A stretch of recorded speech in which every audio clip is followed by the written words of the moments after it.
ce sujet, on a réuni aujourd'hui 4 spécialistes qui vont pouvoir nous en parler. Donc, Monsieur Bouvier, l'ancien président du missilier franco-britannique MBDA, jusqu'à 15 jours, il y a 15 jours, et qui est désormais responsable de la stratégie et de la défense chez Airbus. Monsieur Louis Gauthier, ancien secrétaire général de la Défense et de la Sécurité nationale et qui a rendu un rapport au président de la République sur cette question de la défense européenne.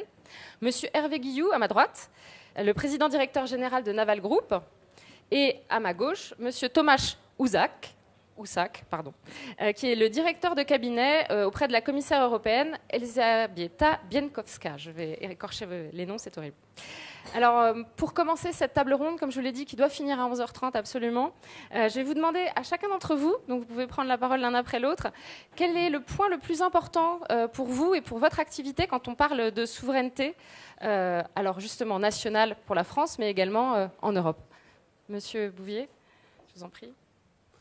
Le point le plus important, c'est d'avoir à la fois un cadre politique, une ambition, et c'est celle qui a été donnée depuis quelques années à la fois par la stratégie globale qui a été définie et puis par l'ensemble des actions de la Commission que je voudrais saluer. Le cadre politique, c'est une ambition d'autonomie stratégique, mais cette autonomie stratégique n'aurait pas de substance si elle ne s'appuyait pas, en tout cas sur le plan industriel, sur des capacités et donc sur une taille critique.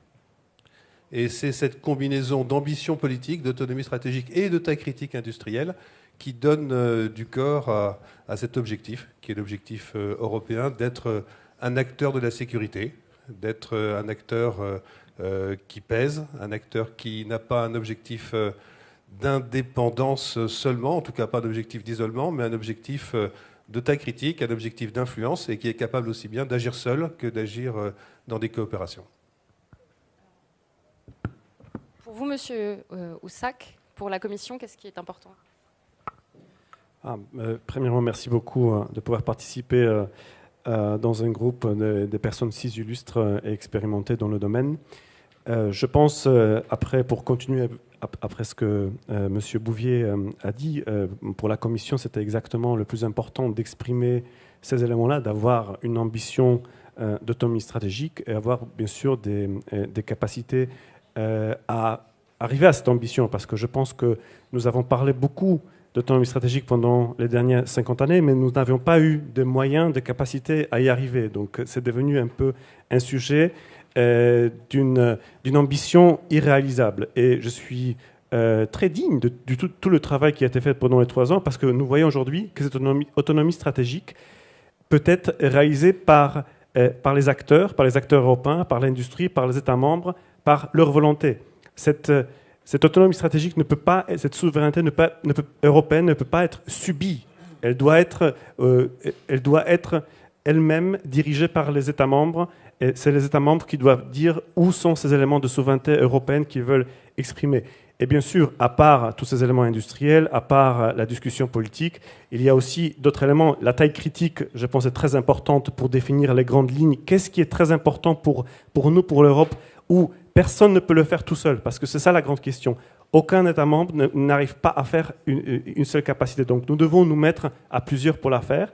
Mais je pense qu'à part la taille critique, et bien sûr la Commission est ici un acteur qui aide, nous regardons des choses comme la structuration des coûts, la diversification, l'agilité, l'innovation, parce que ce sont ces éléments aussi qui vont nous guider, qui vont guider la souveraineté européenne dans certains domaines sur la bonne voie. Merci. Pour compléter ce qui a été dit, auquel j'adhère, moi j'avais corrigé le titre de la conférence, c'était marqué « Souveraineté ou Europe ». Et mon point, c'est de dire que c'est souveraineté et Europe. La souveraineté, c'est la souveraineté des peuples et des États. Et l'Europe, c'est un moyen formidable d'exercice de cette souveraineté en permettant justement de trouver des écosystèmes plus larges, en permettant de favoriser des alliances entre les États à travers le véhicule européen, à 2, à 3, à 5, à 12, à 27. Mais le plus important, c'est de ne pas opposer la souveraineté des États et l'Europe, qui est un outil formidable pour arriver finalement à résister dans un monde qui est devenu multipolaire. Dans le domaine du naval, historiquement, il y a 15 ans, les Européens étaient seuls sur le marché mondial, divisés, mais seuls. L'année dernière, un Chinois, CSCC, est devenu premier mondial devant les deux Américains et devant nous qui étions troisième mondiaux. Un Russe sera deuxième mondial en 2020 et aucun État souverain européen n'a la taille critique pour soutenir sa BTID, à la fois en termes de compétences et en termes de compétitivité, si elle ne veut pas chercher en Europe. Et grâce à l'Europe, les alliances nécessaires au partage des frais de R&D, à la recherche de la taille critique sur la supply chain, à la protection de son indépendance de décision, en ayant un choix de technologie suffisant. Et donc, si nous ne voulons pas, finalement, être obligés de perdre notre souveraineté, nous devons construire l'Europe. Écoutez, moi, j'interviens donc après 3 très brillantes définitions. Alors, je vais mettre juste un peu de poil à gratter parce que cette question... Donc, je suis d'accord avec à la fois la manière dont Antoine a posé le débat et ensuite comment il a été complété, et encore à l'instant par Hervé Guilloux. Ce qu'il y a, c'est que je me méfie un peu de ces batailles terminologiques, parce que si aujourd'hui on parle de souveraineté, c'est parce qu'il est devenu impossible de parler d'autonomie. Il faut se dire les choses très franchement, parce que ce que disent les documents, que ce soit la stratégie, que ce soit le plan Juncker, etc., c'était l'autonomie.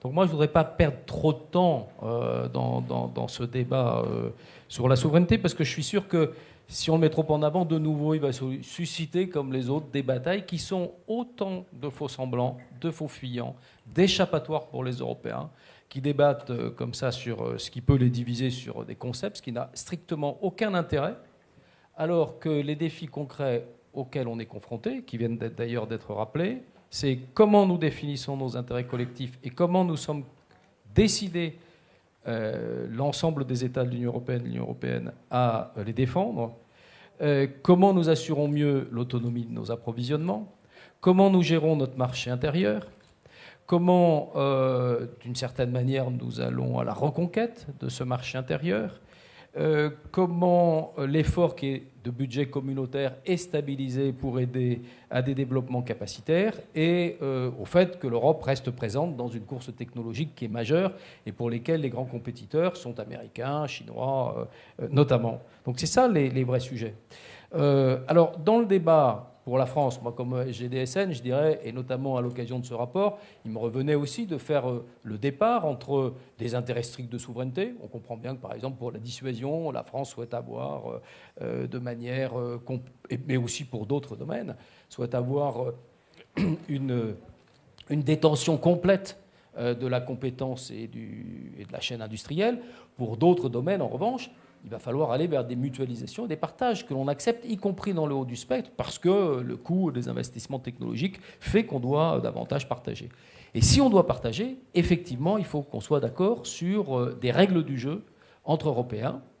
Alors, souveraineté, pourquoi c'est important de le dire? Parce qu'il vient quelque part contrebalancer le fait que l'accélérateur, le levier, le game changer, ce qui change l'équation aujourd'hui, ce sont les financements communautaires. Donc on est dans un domaine où il va falloir, donc c'est une grande question notamment qui se pose à la nouvelle Commission, qui va se poser à l'organisation institutionnelle interne de l'Union européenne, est-ce qu'on crée une direction, etc. etc. C'est comment on va articuler des problématiques de défense européenne qui étaient plutôt, ce n'était pas un pilier, mais dans le champ intergouvernemental classique et la compétence des États. Et ce qui est aujourd'hui absolument décisif, c'est la mobilisation sur des objectifs de défense, et essentiellement sur des objectifs capacitaires technologiques, de crédits communautaires. Alors, peut-être qu'on peut revenir justement sur ce point, qui est celui d'une souveraineté qui est à la fois technologique, qui est faite en partie par l'Europe avec des financements, et revenir sur la question de la taille critique, parce que j'entends que c'est quelque chose dont chacun parle. Alors, comment est-ce que vous pouvez la définir et quelles garanties elle offre à la fois en Europe et puis pour les entreprises du secteur, comme le sont MBDA ou Airbus? Alors, si on parle de taille critique, il faut peut-être partager quelques chiffres. Si on prend comme référence non pas les budgets de la défense, mais au sein des budgets de la défense, ce qui est consacré à la technologie, au développement et au procurement. L'ensemble des pays de l'Union européenne, y compris la Grande-Bretagne, dépensent environ 40 milliards par an. Les États-Unis dépensent environ 160 milliards par an et le reste du monde 150 milliards par an. Évidemment, ces chiffres sont des chiffres généraux, mais ils donnent des ordres de grandeur et ils tracent des perspectives. Ça veut dire que l'Europe à 28, ne pèse que le quart des dépenses R&D procurement américaines. Les États-Unis ont, dans chacun des secteurs de la défense, 2 ou 3 champions qui se partagent ces budgets de défense et qui sont aussi incités, souvent d'ailleurs pour des raisons plus militaires qu'industrielles, à exporter en dehors des États-Unis. On voit que l'équation est simple, en tout cas simple à poser, très difficile à résoudre. L'équation, c'est y a-t-il la place en Europe pour plusieurs entreprises de défense dans chacun des domaines ou pas? Je pense que Hervé Guilloux vient d'y répondre de façon très, très claire pour le secteur naval. Donc, puisqu'il n'y a pas, en tout cas, si on regarde ces chiffres bruts, et chaque secteur peut évidemment être spécifique, mais l'objectif qu'on doit partager, et qui est celui et qui a été défini par la Commission, c'est la création de champions européens, soit par la consolidation industrielle, soit par la coopération sur les programmes. Et ces champions européens ne peuvent se limiter, sauf à devenir des arsenaux, ce qui serait plus terrible encore, ne peuvent se limiter à rester sur le marché européen. Ils doivent aussi exporter, ils doivent aller en dehors de l'Europe. Et la création de ces champions européens ne peut se faire que si on définit un cadre politique, parce que les coopérations entre nations ont été jusqu'à présent et seront longtemps encore en termes quantitatifs. La partie la plus importante de cette consolidation, mais la nouvelle ambition politique qui a été donnée par la Commission donne une toute autre dimension à ces coopérations et à ces consolidations. Toute autre dimension, parce que la relation avec un champion industriel n'est pas la relation qu'on a avec une entreprise commerciale. La relation avec un champion industriel, elle est basée sur un objectif commun d'autonomie stratégique. Et c'est ça qui structure cette relation entre les forces armées, les gouvernements, la Commission et l'industrie. Et c'est cette notion d'autonomie stratégique dont on voit bien qu'elle doit conduire, parce que les chiffres sont têtus, elle doit conduire à une consolidation de l'industrie, une coopération sur les programmes, mais que cette consolidation, pour ne pas devenir un monopole, doit d'abord être ouverte sur l'extérieur, parce que l'export est le meilleur test de la performance et de la compétitivité, mais il doit surtout s'exercer dans un cadre qui n'est pas seulement un cadre de marché, mais un cadre politique, qui est celui qui a été défini par la Commission dans les quelques dernières années et qui est absolument essentiel à la coopération et à la consolidation. Oui, juste un petit chiffre en complément. Le pouvoir d'achat supplémentaire de la marine française lié à notre exportation, c'est 400 millions d'euros par an. C'est-à-dire que sans export, la loi de programmation militaire est inexécutable. Elle est inexécutable parce que nous ne saurions pas tenir avec les seules commandes françaises l'ensemble des 400 compétences nécessaires à l'autonomie dont tu parlais tout à l'heure, et en particulier dans les secteurs de la dissuasion, et nous ne saurions pas être suffisamment compétitifs pour offrir aux armées ou aux forces françaises des navires au prix où on les vend si nous n'avions pas les volumes. Et donc cette recherche de taille critique est absolument essentielle à la fois à la souveraineté et à l'autonomie. Recherche de taille critique qu'on ne va pas trouver à 27. Antoine l'a souligné, les programmes sont essentiels. Nous avons fait dans le domaine naval les frégates Horizon, les frégates FREMM. Il ne faut pas oublier non plus qu'il y a un deuxième accélérateur de cette nécessité de mutualisation, c'est les cycles de R&D. Historiquement, il y avait 2 générations de technologies par plateforme. Nous nous préparons avec les futures frégates à avoir 6 générations de technologies sur la même plateforme. Ça veut dire qu'il y a 3 fois plus de développement à faire par génération qu'il n'y en avait il y a 20 ans. Et ça nécessite un effort de mutualisation considérable compte tenu des limites de nos budgets nationaux, aussi en matière de RT et de R&D. Et le dernier point de la taille critique, c'est l'empreinte internationale. Nous aurons énormément de mal à résister à des États puissances comme la Chine ou la Russie sur le marché mondial si nous ne sommes pas implantés avant eux dans un certain nombre de pays. Et là, historiquement, les pays coopérant avec l'Italie ou avec l'Allemagne ou avec la France ou avec l'Espagne sont beaucoup plus complémentaires que séquents. Et donc si nous arrivons, et c'est ce que nous cherchons à faire avec l'Italie, à compléter nos lieux d'implantation, parce que Fincantieri a 15 implantations dans des pays et que nous en avons 10 et que ce ne sont pas les mêmes pays, eh ben on a un effet multiplicateur sur notre marché international qui est lui aussi considérable. Donc c'est à la fois de la taille critique en Europe dans notre BTID, mais aussi de la taille critique dans la gamme de produits et dans l'accès au marché export par une meilleure implantation à l'international. Alors sur la taille critique, nous essayons de la regarder de 3 perspectives. Et c'est une perspective aussi du sort comment expliquer à l'opinion publique que nous avons besoin de regarder cette perspective. Premièrement, la question de l'économie d'échelle. Si nous regardons, et ça je pense que c'est la perspective la plus simple, parce que si on regarde qu'en Europe nous avons 20 types de véhicules blindés ou aux États-Unis on n'a qu'un type, ça montre très bien qu'il y a un problème et qu'il y a un argument très fort à régler dans ce domaine. Les 2 autres sont un peu plus compliqués, parce que nous savons qu'il y a des segments dans lesquels les barrières de l'entrée en termes d'investissement financier deviennent tellement importantes qu'il est très difficile pour une compagnie, même une très grande compagnie européenne, de rentrer tout seul. Alors c'est à ce moment-là que seulement une action collective peut permettre à arriver à un résultat, arriver à une capacité avec laquelle l'Europe pourrait être compétitive globalement. Si nous regardons dans le futur, par exemple, un avion de combat peut être un tel exemple où l'Europe aurait un intérêt à y travailler ensemble. Finalement, on doit aussi regarder la question de la taille critique du côté qui est le client final. Et le client final, c'est l'État.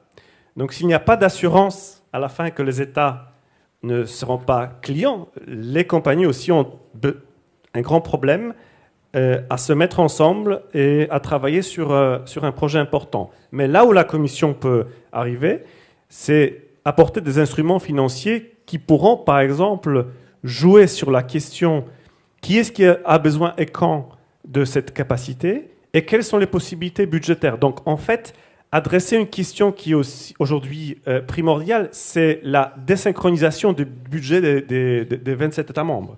Je ne parle pas ici que le but de la Commission, c'est de synchroniser le budget de défense, ce n'est pas du tout le cas, mais d'agir sur la question de la désynchronisation, parce que c'est ça où est le problème. Il y a un État qui aura besoin de cette capacité dans 2 ans, un autre dans 5 ans, un autre dans 7 ans. Donc la participation dans le coût, en agissant par les instruments financiers, peut alléger beaucoup les questions budgétaires et par exemple permettre aux États membres de reprogrammer ces questions sur d'autres nécessités en termes de défense. Donc il y a un travail énorme à faire. Et finalement, ayant entendu M. Gauthier, et ensuite c'était un peu repris par les autres intervenants, que notre problème principal aujourd'hui, quand nous regardons cette question de taille critique, notre question d'autonomie stratégique, et je pense que c'est un énorme exercice pour la Commission future, c'est d'entamer une discussion sur la perception de l'environnement géostratégique. Parce que je pense que les 27 États membres, chacun a une autre perception des problèmes géostratégiques européens globaux.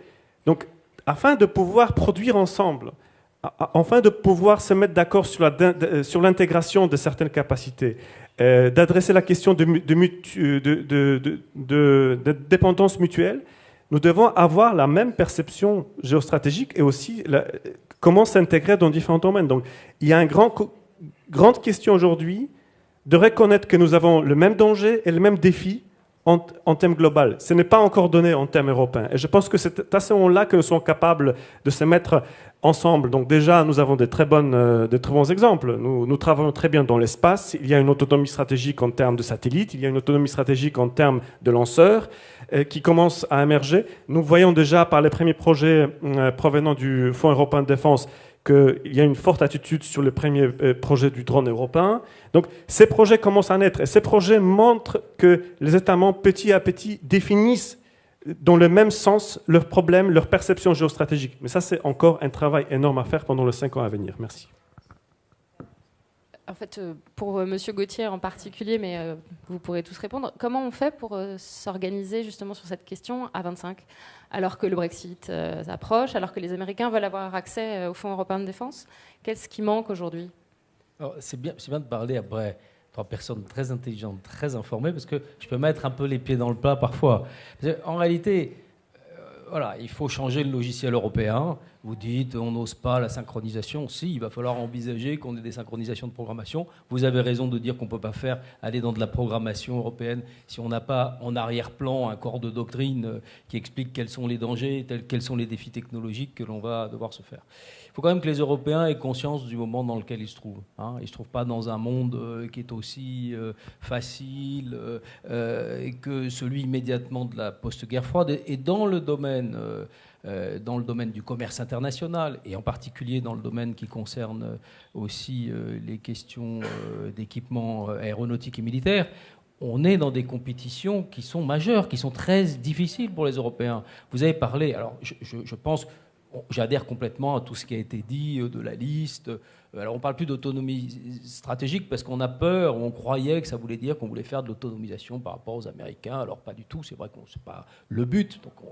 Mais en réalité, si derrière ce concept ou celui de la souveraineté, il y a, et on en est tous d'accord, la consolidation d'une base industrielle, la coopération sur les programmes, le renforcement de la recherche-développement, l'indépendance technologique, etc., etc. Donc tout le monde est d'accord, finalement on a décrit le menu et on ne lui a pas donné de titre, mais ça va très bien.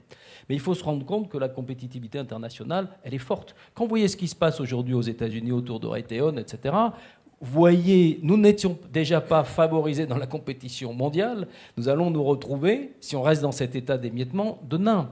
Et donc ça veut dire qu'il y a aussi une révolution mentale, intellectuelle dans l'Union européenne à la Commission, quoi. Bon, on a vu dans des domaines qui n'étaient pas ceux de la défense, Siemens, etc., comment on a fait obstacle à des rapprochements ou à des fusions. Donc il faut quand même se poser la question, si vous dites taille critique, ça veut dire que la taille critique aujourd'hui, c'est même pas ce qu'on imaginait il y a encore 10 ans. Avec d'ailleurs un certain nombre, ou 15 ans, ou 20 ans, de certain nombre de réussites tout à fait remarquables. Je pense par exemple, ça me permettra de revenir sur le Brexit, vous avez tendu la perche, MBDA, qui a été une intégration unique en Europe dans un secteur entier qui était celui des missiles. On peut prendre d'autres exemples, même s'ils sont plus civils que militaires, comme Airbus. Donc il faut se rendre compte de ça. L'échelle, elle a aussi changé dans le monde, dans la compétition mondiale. Et donc, soit nous l'affrontons correctement, ça veut dire que dans ce domaine-là, on accepte des règles qui ne sont pas les règles peut-être classiques du commerce telles que les Européens l'ont envisagé. Ça, c'est la première chose. Et il faut bien que l'argent européen qui va être mis en place à travers le Fonds européen de défense favorise d'abord la compétitivité internationale de nos entreprises, plutôt que de favoriser, je ne sais pas, quelle concurrence qui serait fratricide. Vous avez évoqué les lanceurs. Je veux dire, on se trouverait mieux si on n'avait pas des situations où la concurrence intra-européenne est d'une certaine manière fragilisée la posture européenne sur ce marché. Donc voilà, je pense qu'il faut... ce que doivent faire les Européens, c'est pas un modèle, et je crois que c'est Antoine qui l'a dit, c'est pas un modèle fermé sur lui-même, c'est pas la citadelle. D'abord parce que c'est un modèle qui doit exporter, donc c'est un modèle qui va se faire en partenariat, comme se font aujourd'hui les grands projets à l'exportation. C'est pas, on ferme pas la porte au nez des Américains et encore moins des Anglais sur ce qui est en train de se passer là. Non, c'est un modèle qui doit être ouvert, mais suffisamment décomplexé pour qu'on accepte de jouer les règles du jeu, qui sont les règles du jeu que jouent nos partenaires, compétiteurs, etc. Donc ça va loin, y compris sur des règles de compliance, sur des règles de contrôle des exportations. On ne peut pas s'adresser des règles à nous-mêmes qui n'impliquent pas la réciprocité sur l'ouverture des autres marchés ailleurs. Voilà. Soit on est dans un jeu qui est compétitif mais ouvert, soit on est dans un jeu qui se ferme, et à ce moment-là, c'est plus compliqué. Et donc, ce que veut faire valoir l'Europe, dans le secteur militaire comme d'ailleurs dans d'autres secteurs, c'est qu'elle est favorable à un jeu ouvert, avec des règles du jeu qui sont les mêmes pour tous, et avec des acteurs qui sont positionnés avec des tailles qui leur permettent d'affronter dans de bonnes conditions la concurrence internationale. Alors, sur le Brexit, moi, je l'ai dit, je le dis d'ailleurs dans le rapport, je pense qu'il y a une... C'est pas un système fermé, donc il y a une place naturelle, notamment pour nos partenaires britanniques. Nous avons fait d'ailleurs dans ce secteur beaucoup de choses ensemble. Et plus généralement dans le domaine de la défense et de la sécurité, j'appelle à ce qu'il y ait assez rapidement un accord qui permette d'encadrer les relations entre les uns et les autres. Et sur ce partenariat privilégié, qui ne concerne donc pas tous les États tiers, qu'on envisage quelque chose. En même temps, c'est pas nous qui avons changé les règles du jeu, en quelque sorte, sur cette question-là, ou le rapport. Et c'est vrai que quand j'entends M. Johnson sur certains sujets, je comprends bien qu'un certain nombre de prises de position compliquent le jeu, quoi. S'il dit je respecte pas ce qui était dû dans les négociations, par exemple sur les 40 milliards, je vois mal que les 27 autres se disent ah bah oui, bah bienvenue pour émarger au budget du FEDEF. Voilà. Donc il y a des règles du jeu qui ont été établies. Ces règles du jeu, il faut qu'elles soient suffisamment compréhensives pour permettre à notre partenaire britannique de jouer avec nous dans un certain nombre de situations possibles.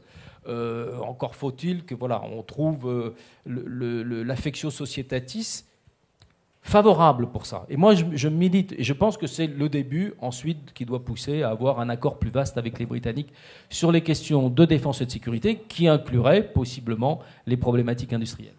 Mais alors...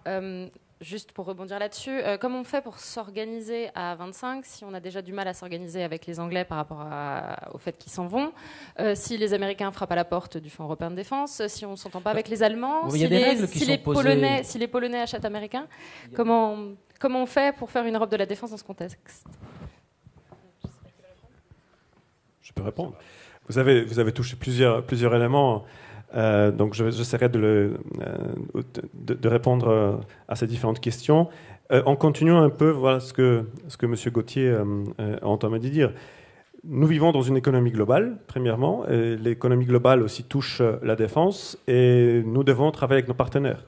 Nous ne pouvons pas s'échapper de ça. Et d'ailleurs, la proposition de la Commission européenne sur le Fonds européen de défense était au début même, je dirais, beaucoup plus ouverte. C'est le Conseil qui a changé sur certains éléments de manière très légitime, touchant purement à une seule question. Tous ces changements sont liés fortement à cette question de souveraineté et surtout de sécurité.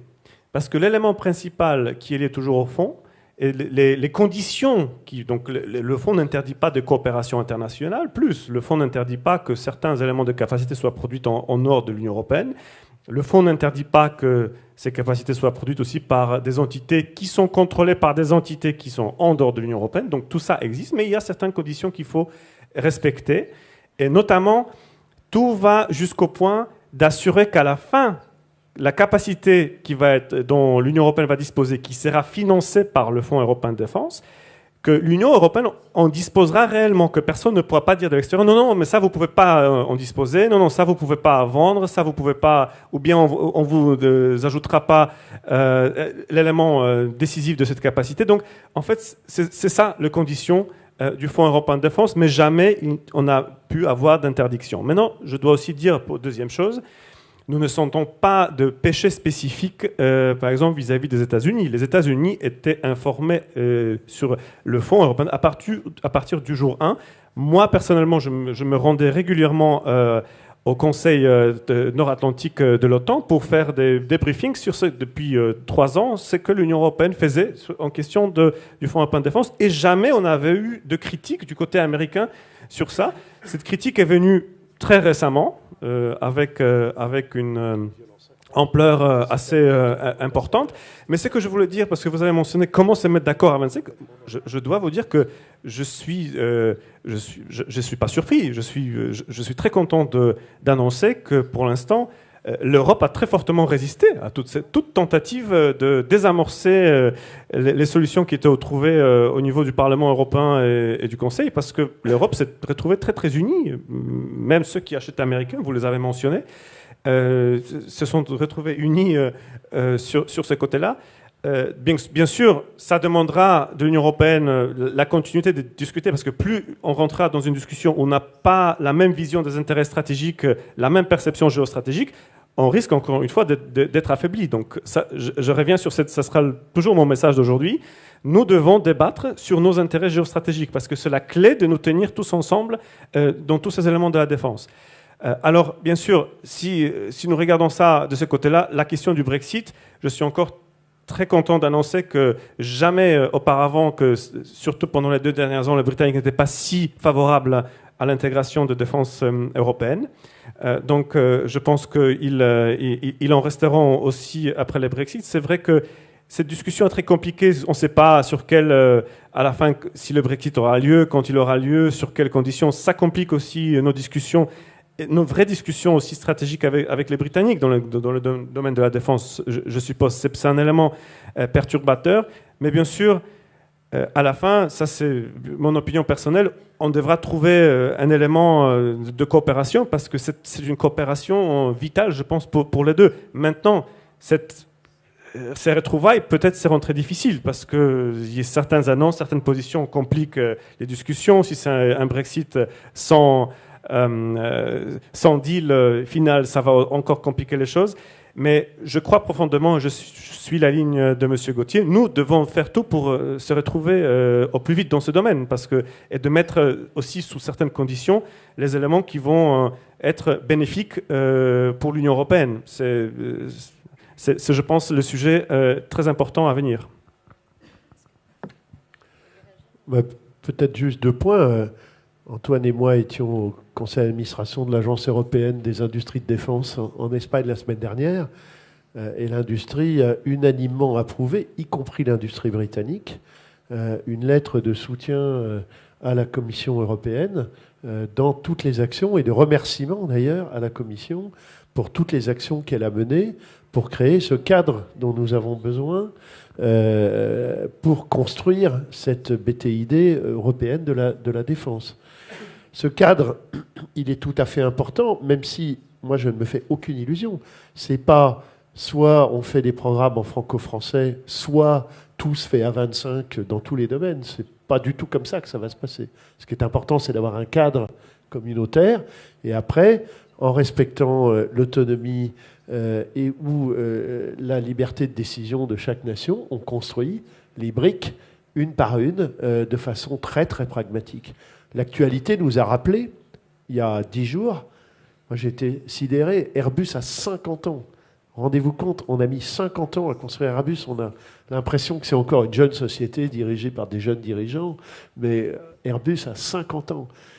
On a mis plus de 100 ans à construire notre BTID en France dans le domaine des sous-marins, 120 ans. C'est du long terme, donc ça va se construire pas à pas, de façon pragmatique, segment par segment, bilatéral, puis trilatéral, puis quadrilatéral, comme c'est le cas pour MBDA, qui a déjà 20 ans, si j'ai bonne mémoire.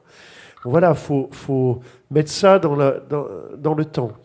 Par contre, le cadre fondamental, parce qu'il n'est en tout cas pas question, vu de l'industrie, d'aller investir dans cette durée, 5 ans, 10 ans, 20 ans, 30 ans, pour construire une base de connaissances, une base industrielle dont nous n'aurions pas la liberté d'usage.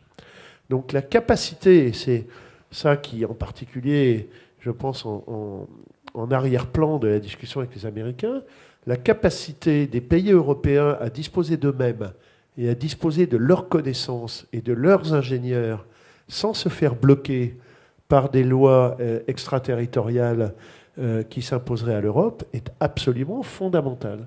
Parce que l'Europe, ou les nations européennes qui seront dans ces programmes, doivent pouvoir décider librement et sans contrainte de l'usage des informations, des développements ou des produits qu'elles auront développés dans ce cadre communautaire. Et c'est ça le fond du sujet. Ça ne veut pas dire que c'est fermé aux autres, mais ça veut dire qu'il faut tenir extrêmement fermement sur le fait que ce que l'Europe a financé en Europe et pour l'Europe, l'Europe en a, ou les pays européens qui l'ont financé, en ont la liberté d'usage et la liberté de décision, y compris à l'export.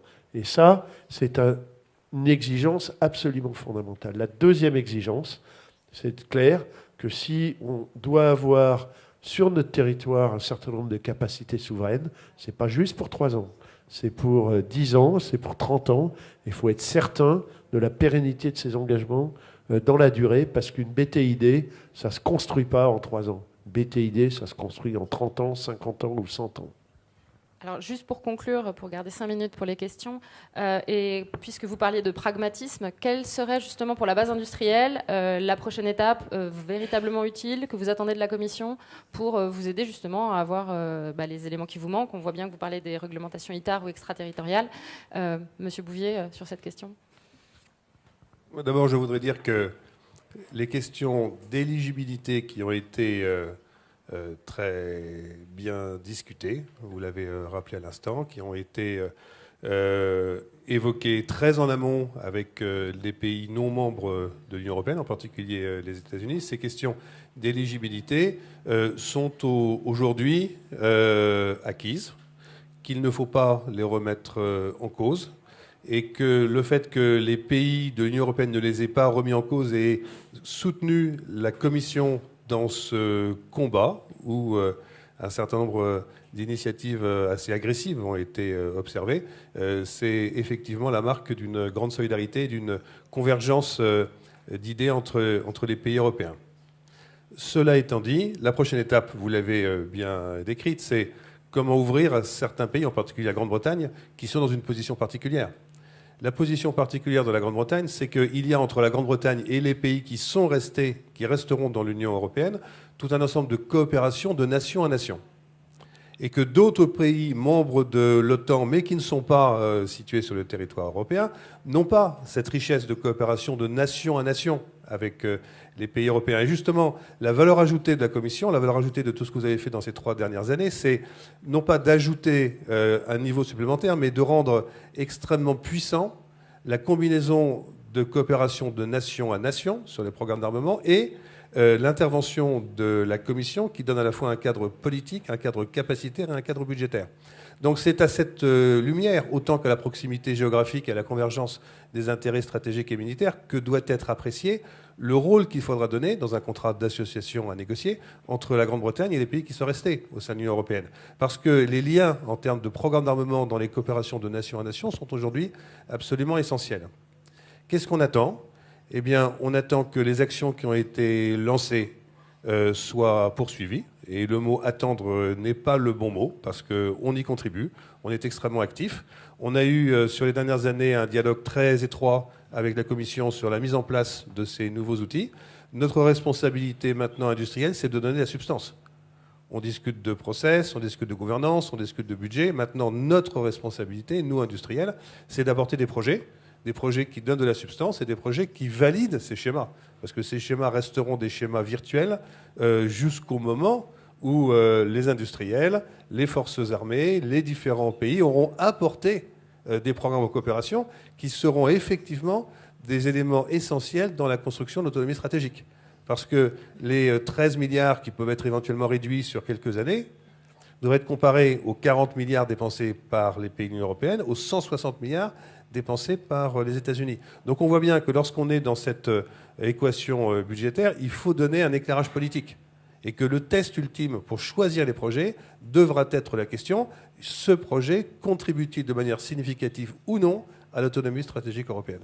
Et alors, Monsieur Gauthier, sur cette question pragmatique et pratique, quelle est la prochaine action concrète que vous voyez ? Il y en a beaucoup parce que dans le rapport que j'ai remis sur 91 propositions, je crois qu'il y en a 43 qui sont liées à l'industrie, à l'espace et au cyber, dont un certain nombre qui traitent directement des questions, soit de technologie critique, de filières de technologie critique, d'indépendance par rapport à je dirais, des situations dans lesquelles on se trouve au contraire en situation de dépendance technologique, d'organisation de la problématique sur l'exportation. Et tout ça, tous ces débats vont évidemment être désormais portés dans une discussion entre la France, ses autres partenaires, la Commission européenne, parce qu'il va falloir combler assez rapidement tout un paysage juridique qui, pour l'instant, ne l'est pas si on veut que les règles du jeu soient mieux établies et favorisent le développement d'une industrie européenne. Dans les préconisations, il y a aussi des choses, je le dis, alors elles sont plus spécifiquement franco-françaises, mais il y a une attention portée au PME, PMI. C'est vrai que nous avons une organisation, l'industrie de défense européenne va devoir s'adapter à ce modèle. Notre modèle n'est pas celui qui va s'imposer à la BITDE, c'est évident. Il va falloir nouer des partenariats. On a une organisation industrielle qui part plutôt de chefs de file et puis de filières de sous-traitants qui ont l'habitude de travailler avec des chefs de file français. Il va falloir habituer nos PME, PMI à travailler avec des chefs de file qui vont venir d'autres pays. Donc là, il y a, je pense, un travail proactif à faire, notamment, j'imagine que la DGA, d'autres le font, mais il y a une attention à porter pour que... Et quand je disais tout à l'heure, je ne crois pas du tout au thème de la préférence européenne, etc., parce que c'est des concepts qui arrivent tout casqués. En revanche, je crois beaucoup au fait qu'il y ait un redimensionnement, ça c'est clair, des partenariats européens. Aujourd'hui, ce qui fait la difficulté sur ce sujet, c'est qu'il y a peu de pays qui ont en réalité une industrie de défense. Donc pour intéresser les autres à cette problématique, il faut notamment, à travers les règles qui sont posées par le FEDEF, 3 pays, 3 entreprises, décider de nouer des partenariats avec des pays qui sont moins industrialisés, mais qui, à travers cette politique menée par le FEDEF, ces subventionnements, ces appels d'offres, vont du coup se solidariser. Donc il y a vraiment une importance pour faire naître une politique européenne à partir de là. C'est à mon avis absolument essentiel. Et je le redis, le rapport met l'accent évidemment sur la dimension militaire. On ne peut pas imaginer qu'il y ait un découplage, comme certains l'avaient imaginé, entre la dimension capacitaire et la dimension militaire. Vous avez raison, on a besoin d'une doctrine, on a besoin de voir où sont les intérêts stratégiques, les défis stratégiques et technologiques du futur. Il y a une problématique de sécurité pour les Européens qui est nouvelle, qui ne saurait pas, à mon avis, prendre correctement en compte. Et puis, l'élément le plus moteur, c'est celui, évidemment, du capacitaire et de l'industriel. Donc il ne faut pas rater ce rendez-vous. Il y a une chance formidable, il y a une ouverture formidable aujourd'hui.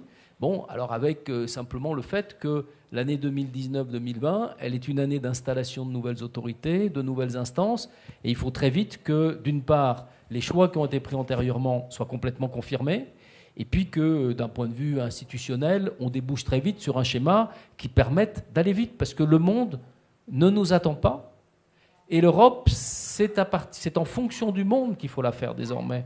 Ce n'est pas dans les modèles auto-référencés de la création de l'Union européenne, c'est par rapport aux règles du jeu mondial. Alors il reste quelques minutes pour des questions, en priorité pour M. Guillou avant qu'il doive partir. Est-ce que vous avez des questions ? Vous avez 10 minutes. Bon. Non ? D'autres questions ? Personne ne se lance ? Peut-être un point sur le timing pour reprendre les propos de Louis. Quand on a lancé les programmes européens, il y en avait de nombreux dans les années 80, on les construisait à la vitesse des budgets des nations, à la vitesse des travaux d'état-major, à la vitesse des coopérations possibles entre les DGA des différents pays. Et la vitesse d'exécution, vous disiez, qu'est-ce qu'il faut faire de concret ? La vitesse d'exécution, elle est maintenant commandée, non plus par la vitesse perçue par les Européens, mais par la vitesse du marché. Et c'est ça qu'il faut comprendre. Et il faut répéter again and again que la question, c'est plus de savoir combien de temps on va mettre pour se mettre d'accord sur tel et tel objectif d'état-major, c'est que pendant ce temps-là, les Chinois sont premiers mondiaux, que les Russes font 17% de croissance par an, qu'on voit arriver les Coréens, qu'on voit arriver les Ukrainiens, les Indiens, et tout un tas de nouveaux entrants sur les marchés. Et quand les places seront prises sur le marché, ce sera trop tard. Et donc, autant au début des années 80 ou des années 90, finalement, on construisait un idéal européen. Maintenant, on se bat pour notre survie. Et donc, très concrètement, Vous disiez que j'étais pressé. Je pars à la Spezia pour signer une JV avec les Italiens, parce que c'est comme ça qu'il faut construire petit à petit, brique à brique. Je ne sais pas si on mettra 50 ans, Antoine, pour construire la même chose qu'Airbus dans le naval, mais en tout cas, il faut commencer, et c'est très, très urgent, parce que ce sont les premiers qui démarrent, qui finissent par conduire leur futur.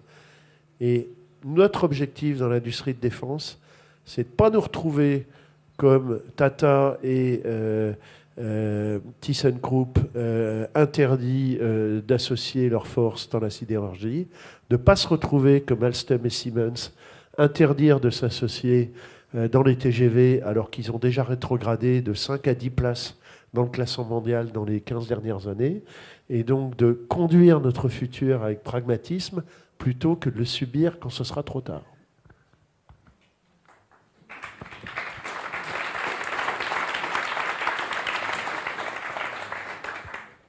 Bonjour, Pierre-Louis Frossard, je travaille chez MBDA.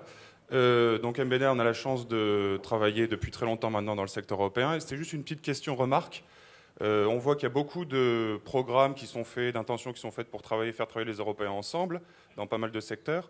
C'était juste une remarque pour dire que la défense aussi, on a besoin de beaucoup du support des États, aussi bien pour l'exportation, enfin notamment pour l'exportation, et notamment sur deux aspects qui sont intéressants, que vous avez un petit peu évoqué, M. Gauthier, qui sont les licences export et, alors peut-être un peu moins, mais les crédits export, les financements export. Et ça, c'est dans l'industrie de défense, c'est assez peu connu, mais c'est deux choses qui sont extrêmement liées aux administrations, qui soient au niveau de la ministère de la Défense et au niveau du ministère des Finances. Et on peut se rendre compte sur le terrain que même si on a travaillé sur des programmes européens, ces aspects-là, comment on fait concrètement pour obtenir une licence export? Par exemple, quand j'ai une plateforme française, un bateau Naval Group, sur lequel je veux monter un armement étranger, qu'est-ce que peut dire la France là-dessus? C'est des mécaniques qui ne sont pas très bien ni connues, ni très bien expérimentées. Donc, est-ce qu'il y a quelque chose qui peut être fait là-dessus? Enfin, je pense qu'il faut faire quelque chose là-dessus. L'autre aspect, c'est le financement export. Aujourd'hui, donc, vous allez faire un missile ou un bateau en coopération.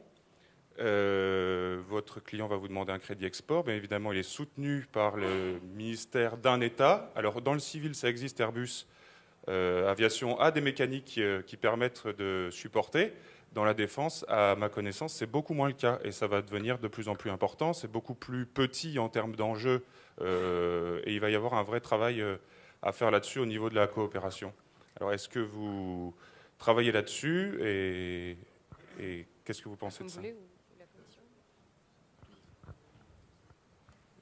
Merci Pierre-Élie. On continue une discussion qu'on avait eue ensemble chez MBDA il y a quelques mois. C'est deux sujets effectivement absolument essentiels sur lesquels il ne peut y avoir qu'une réponse de nature politique. Sur les licences export, tout le monde connaît les difficultés et les tensions que nous avons aujourd'hui. Ces difficultés et ces tensions ne pourront être résolues que lorsqu'on aura mieux compris, ou je pense qu'on l'a bien compris, mais qu'on aura mieux tiré les conséquences d'une priorité dans l'ensemble des pays, Allemagne, France, d'autres pays européens, tirer les conséquences d'une volonté de coopération. Parce que coopération, ça veut dire un alignement politique sur les licences export. Et c'est par ce levier qu'on doit aborder cette question. Pas par un levier de nature purement politique, pas par un levier qui est lié à des considérations de court terme d'opinion publique, mais par le levier d'un objectif de long terme de coopération. Et cette coopération impose d'avoir une convergence sur les politiques export. Ensuite, sur les financements, non seulement les financements sont importants pour les raisons que tu viens de mentionner, mais ces financements sont utilisés comme des armes par nos concurrents non européens, et pas seulement par des concurrents asiatiques. Ce sont des armes lorsque il y a un package qui est fait entre un financement qui en fait est un don de coopération militaire avec des achats d'armement. Et nous intervenons de façon commerciale au sens où il y a un produit, un client, un prix, alors que nos concurrents interviennent sur un plan qui est plus un plan militaire, un plan stratégique. C'est-à-dire le fait de placer un équipement militaire dans un certain pays à un certain moment n'est pas un acte industriel, n'est pas un acte commercial, mais est un acte militaire.